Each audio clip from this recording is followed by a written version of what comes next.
Well, welcome back, everybody. I'm glad you guys are joining me today. And I came across this post over on Twitter, and I thought it was quite interesting. I figure I share it with you guys because I thought it'd be at least something food for thought, right? Something to keep in the back of our mind, something to maybe even critically think about and talk about and be open and honest about these things here. And it's something that's worth noting because we know how the Democrat Party, the deep state, whatever you want to call it, continues to run psyops within the Republican Party, run psyops on the American people. And we see this happen time and time after again, right? And so Tara here on Twitter proposed this theory, and I thought it was quite interesting. So we're going to go ahead and cover it today. So before we dive into today's video, don't forget to hit that like button, subscribe button. If you're new here, thanks for joining me. Allow me to share some info with you. Hopefully, you can share it with your friends and family. Smash that like button, 1,500 likes. And if you like the content, you like the video, you like the channel, you can become a member, smashing that join button. You can also smash that super thanks as well. So before we start into this theory, let me know your guys' thoughts, real thoughts on this. There's no wrong thoughts, no wrong answers on this because it's just a theory and we just want to go ahead and explore this a little bit. So make sure you leave them in the comments down below. Be respectful to one another, of course, if engaging conversation in there. Definitely want to keep it clean for everyone. And to be able to have a place where we can all engage, right? And so this is coming from this user here called Tara Servatis.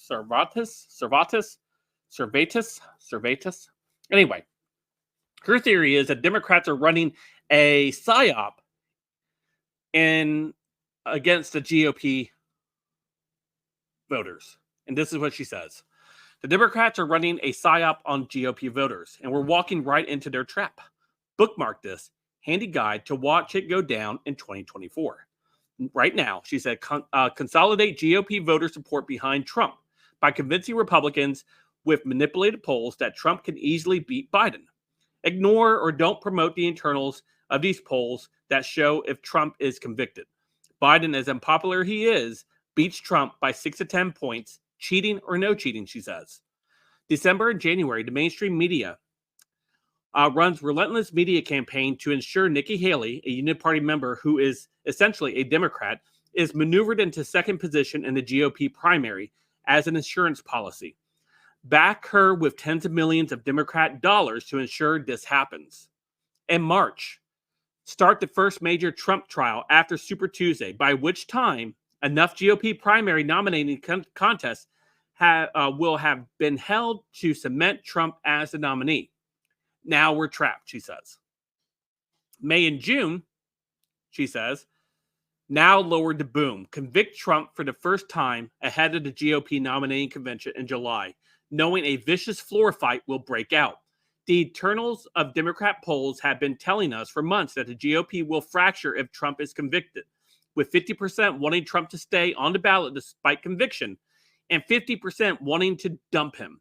The GOP and their votes are torn right down the middle, with enraged Trump supporters now vowing not to support any replacement, even if Trump is in prison on election day, and the other half of the party voters panicking about not replacing Trump on the ballot and desperately seeking another alternative.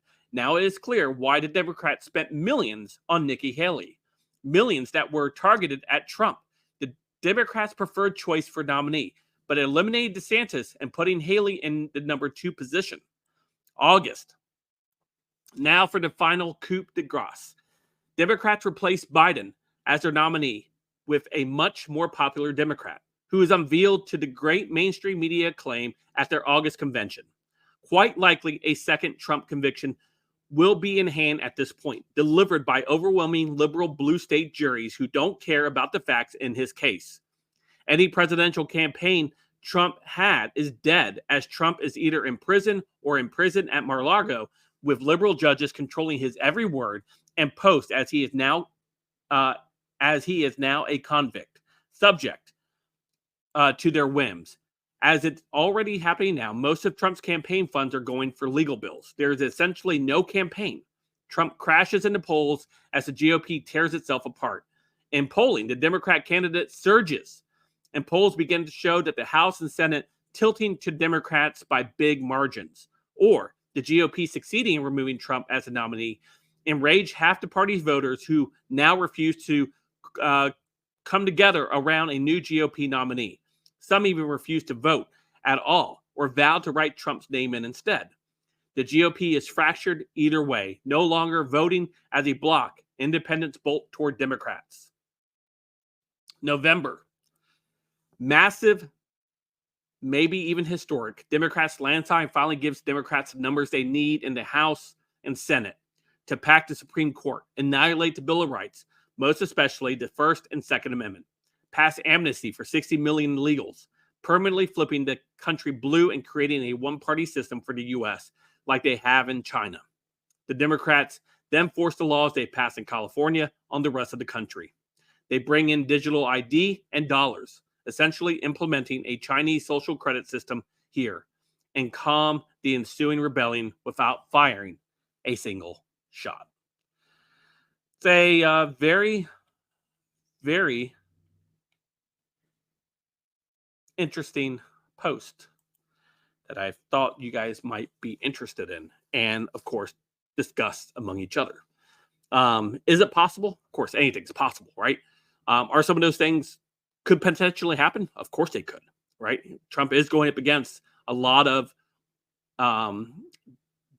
Democrats purposely set up these trials in deep blue areas, purposely in order to try to convict Trump. And this is the problem. Truly, half of the GOP will not vote for him if he is convicted. And that's what Democrats are planning. So I know many of us want to believe that he's going to beat every single charge, the Supreme Court's going to throw it out, and stuff like that.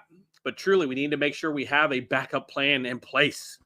And I know a lot of people were saying, oh, well, we're going to go to the streets, or we're going to take them on. Okay. let's reference a video that I did yesterday, right? Did a video yesterday about the Hollywood predicting a civil war in a movie they put together. So it's not all unlikely, right? So anyway, just something to think about, something to gnaw on, discuss among each other.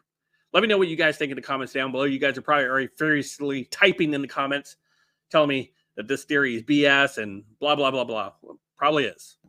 But I think it's something that we should definitely maybe even think about. Anyway, let me know what you guys think in the comments down below. I know you guys are going to anyway. Don't forget to hit that like, subscribe button. And until next time, I'll see you guys later. I hope you guys have a great day.